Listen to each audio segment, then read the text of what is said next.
So, hey, nice connecting with you again. So, I just wanted to start off with how company has progressed and what exactly you are seeing in industry, overall growth prospects, and how your journey has been till date. Sure, Vishal. Mm. I'm glad that we are sort of talking, and also thank you for having me over on this podcast.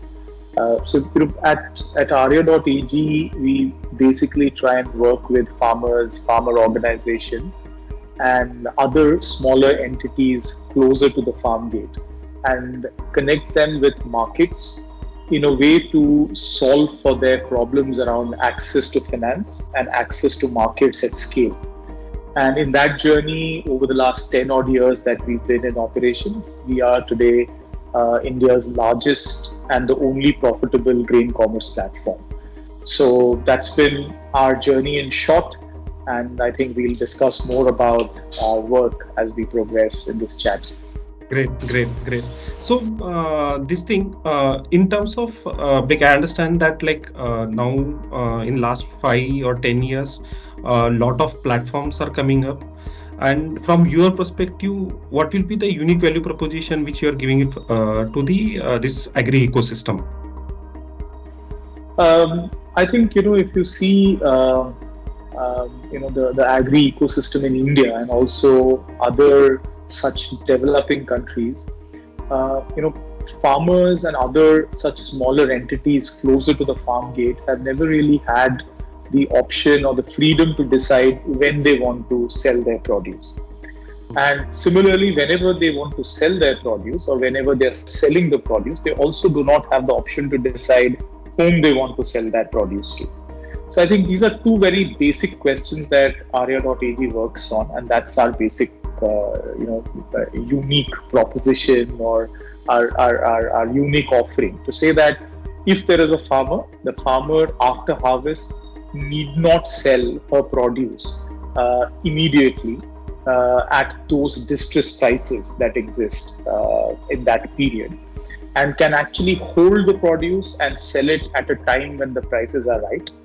And when she decides to sell, at that time, she also has the choice to decide whom she wants to sell it to without being forced to sell it to, say, intermediaries or other such traders in her immediate local network, but has the ability to reach a set of buyers much beyond her local network. So I think that's been our core differentiation, to be able to be present at the farm gate, to be able to work with farmers and their organizations and other such smaller entities at the farm gate, and giving them this choice to be able to decide when to sell their produce and whom to sell that to. Okay, great. So, this thing, when you have started delivering this solution, I understand that it's in your name also. So, technology is a big enabler for this overall thing. So, what sort of development you saw in last 5 years, and what sort of things you are going to see?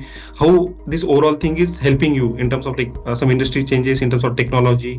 How you have been incorporating those technologies in your business models? I think the role of technology in a field like agriculture is basically to, work on two areas. One is improving transparency, and second is improving access.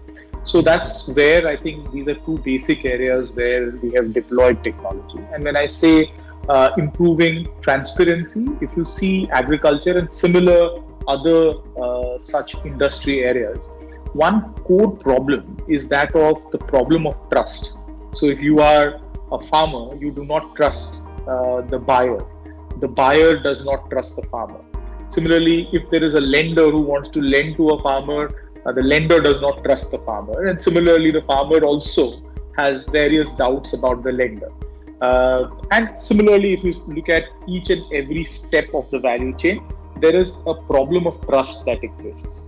And the only way you can solve for trust is by improving transparency. To say that if there is a lender, and Vivriti would understand this very well, where as a lender you may have questions about the borrower, about the credit worthiness, about the willingness to pay or the ability to pay of that particular borrower.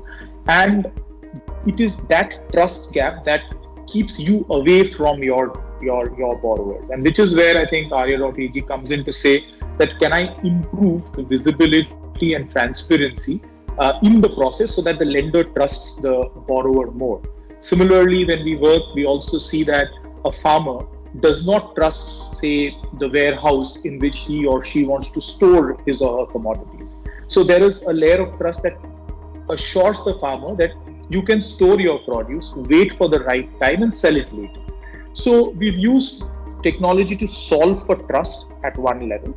And by doing that, what we have done is that we've also been able to solve for access. To say that, can I ensure that finance or other services are available to the farmer or other such smaller entities near the farm gate, access different solutions which are otherwise very easily available to urban populations or bigger kind of entities. So, which is where technology really fits in. So what we've been able to do, if I were to say, look at solving for transparency and trust, we built India's only and the largest agri blockchain for storage of commodities. Now, there are close to about $2.5 billion worth of commodities that are tokenized on the Arya platform. We've been able to digitize more than 10% of all agri warehouses in the country. So that's about the technology for transparency. Now, technology for access is about making sure that you bring in buyers and sellers together. As a grain commerce platform, that's what we've been able to achieve. Saying that, can I use intelligent technologies to automatically link sellers to buyers without any hassle? Can I link a depositor to a warehouse without any hassle? And similarly, when you say earlier, for example, a farmer would have to wait for 4 days to receive a commodity-based loan. Now, by using technology, we've made that instantaneous. Our promise to the farmers or to our borrowers is, the moment you deposit your goods in a warehouse that is under Arya.ag, within 5 minutes, your account is going to be credited. So it is that facilitating access using technology that makes us very different, and that is what has made us stand apart. We've also used technology to solve for very basic infrastructural problems. For example, being in a business which is in post-harvest agriculture, we use a lot of warehouses, and our customers are dependent on warehouses to avail of different services. We've innovated on storage structures which are IoT enabled, and you can set up a warehouse anywhere within 24 hours, which was unthinkable a few years ago. So it is about using technology for transparency, solving for trust, and making sure that you improve access for various services and resources for your customers. Okay, great. So this thing, I also heard that apart from your platform where you're using technology, you are also helping farmers in some manner in the farming activities in terms of some tech intervention. So how exactly that works out? There are two things. So we acquired a company a couple of years ago, which is into remote sensing and satellite imaging. So we monitor the farms of the various farmers who are members of FPOs that we work with. So if you are a farmer, you get information on the various stress that your field faces. So if there is a pest attack, we would be able to give you that information on which you can act and then try and solve for that particular problem. Say, for example, there is water logging or there is shortage of water and you need irrigation to be done. We would give you those inputs and we partner with your FPO to be able to solve for these problems. Another thing that we've been also able to do, as I was mentioning earlier, was that, say you are a farmer, you are at a village and your village does not have a warehouse. And now you want to store the produce because the prices are very low at the time of harvest and you want to wait for the prices to improve. And your village does not have a warehouse, which is where we use, say, an IoT-enabled hermetic storage technology, where I can set up a warehouse within 24 hours at any place in the whole world. So I can set up a warehouse next to your house in that small village in 24 hours, where you can store your produce and get a loan, have your produce insured, and wait for selling it when the prices are right. So, it is about making sure that we use the right technologies to be able to improve access to finance and to markets for that part of the population which is normally ignored. Great. So you touched upon this thing that obviously many of the lenders they may not have direct view to the end borrowers, and there is a gap in terms of understanding. So through your intervention, like through your business model, so how do you see now lenders are able to engage into this lending activity through you? Like what are the different models? How exactly now more let's say to FPOs or to farmers or to other participants in the value chain, now they are able to get more access to the capital through you? That's right. So, what we do is, as I said, the whole idea is to build that layer of trust. So the lender believes the borrower more, and vice versa. So to be able to do that, once we have deployed blockchain and tokenize the entire inventory of the depositors, the lenders are much more sure of the produce that the depositor is storing. Similarly, using our satellite technology, we not only do the KYC of the farmer or the individual, we also do the KYC of the farm. So imagine a bank which is giving a Kisan credit card loan to a farmer, small farmer. In earlier days, they would send an agriculture officer of the bank to go to that field, physically visit that field, monitor or see the boundaries of the field, then do an interview saying what was the crop that was grown in the last 4 years or 5 years, how much did they earn out of that.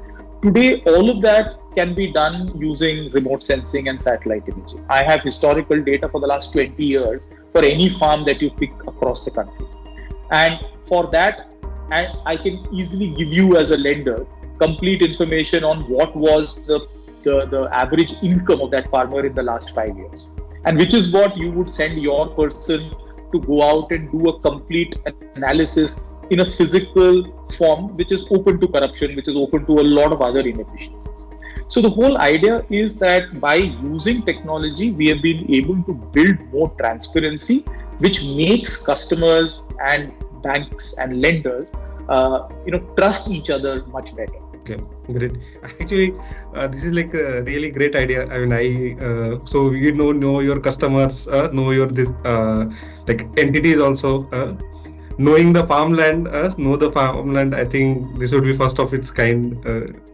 I really didn't hear about this thing earlier. It's, really great, really great. Oh, absolutely. Yeah. So in terms of this thing, if I were to ask that, like how industry is progressing, I mean, how you see this overall agri ecosystem evolving, and what would be like role played by you in the future? So I think, as the industry is adopting technology to a large extent. People are more comfortable with smartphones. The penetration of the smartphones have gone up, and hence the way we see this is that using this particular strength that India as a country is moving towards, there is going to be a much larger leverage that different players will be able to enjoy in the overall agri ecosystem. Farmers would be able to access banks better. They would be able to access lenders better. They would be able to access buyers better. Similarly, for each of these other partners, whether it is buyers or lenders or insurance companies, their access to the customer would improve many-fold. And which is where I feel that, as an industry, agri-tech is poised for very, very large growth. Having said that, I think there's only one word of caution, that at any time, if there is a problem that a technology can solve, that is how the journey has to be. Say that there is a problem and then there is a technology to solve for that problem. I think many a times, not only agri-tech, but any other field comes in the other way, saying that I have a solution and then I try to look for a problem for that. And which is where I think, there is a lot of wastage of resources that happen. So I think, it's a good time now where people have understood that if we have to succeed in agri-tech, we need to find solutions to existing problems and not find problems to a solution that we already have, wherein we go out and then waste a lot of resources, which has had negative impacts on the industry itself. But I think, in the current macroeconomic situation, this is something that various entrepreneurs, startup founders, and the whole industry has realized that this is an industry which is extremely relevant, but we need to find solutions to problems while being embedded in the reality of the ecosystem and not outside of it. So that's how I see the overall evolution of the industry going forward. Great, great. So this thing, I have like a few final questions on this.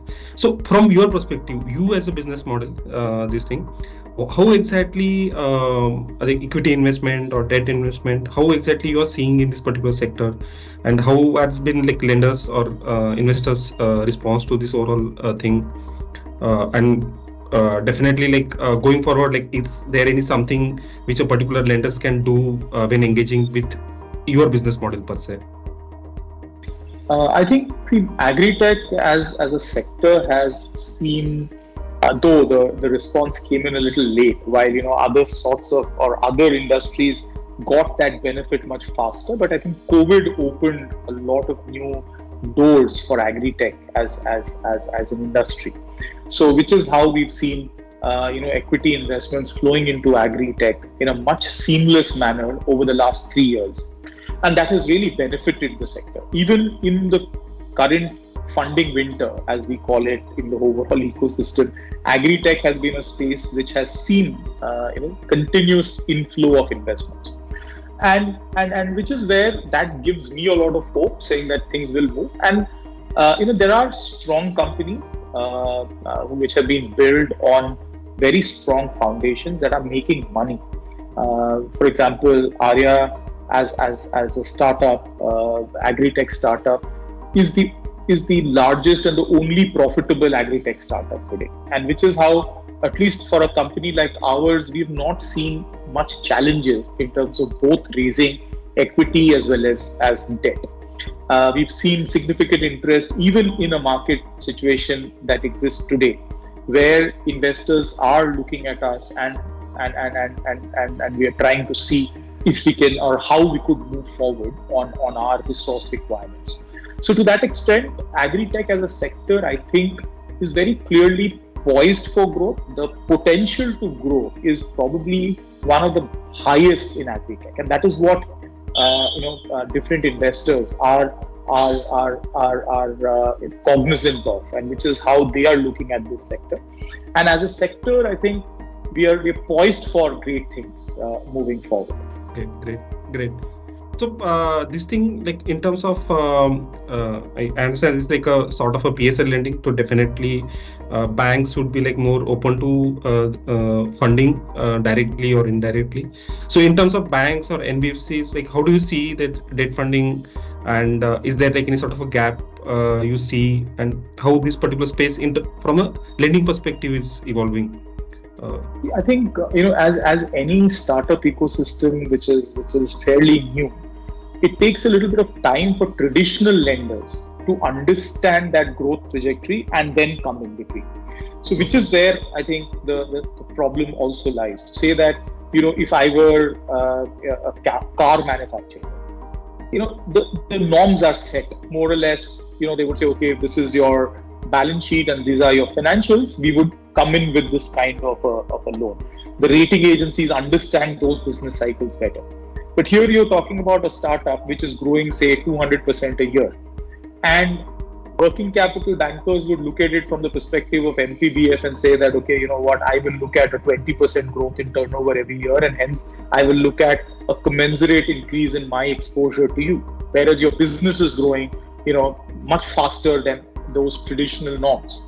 So I think the gap really comes in there. A rating agency does not understand how a fintech operates. Probably a rating agency understands how an NBFC operates. But a fintech which is built on an NBFC has a very different life cycle. And at least in the first 5 to 10 years of the journey of that particular fintech, it's very different. And which is where we see gaps in terms of how rating agencies rate such entities. So they would use the traditional lens to look at a new age business, now which could be a bit of a challenge. So those are challenges that one faces, and that is where I think what Vivriti does is extremely important, to come out and say that this is a new industry. The new industry needs a new lens to look at, and that is how we would want to go out and evaluate these new age businesses. And I think and there are entities such as Vivriti which have done this beautifully, and I really think that is where the relevance of such entities really come in. To say that we're creating an ecosystem which understands new age businesses, understands technology-led businesses, and comes in to partner with it, not in a frivolous manner to say, okay, we will go out and take unnecessary risks, but at the same time to understand the right risks, to price it accordingly, and then partner with the new age organizations. I think that's something that has been a challenge and has been solved by Vivriti and peers of yours. Nice to hear that. So our approach has been that so obviously many times lot of financial institute approach from a perspective that you make some sort of a product, make it you can say a streamlined sort of a product, and apply that product to each and every sort of scenario. But many times what we see is that you yourself said that you have to understand your own customers, and in that context how our products then develop a solution or product around it. So good to hear that. Yeah. So definitely our idea is to engage further and make sure that even more we are tuned to this particular ecosystem, and agri ecosystem also, we also believe that it's going to be a large space, and definitely we are there in the long term. Yeah. Absolutely, Vishal. I think that thank you for your time. My pleasure. Really nice talking to you again.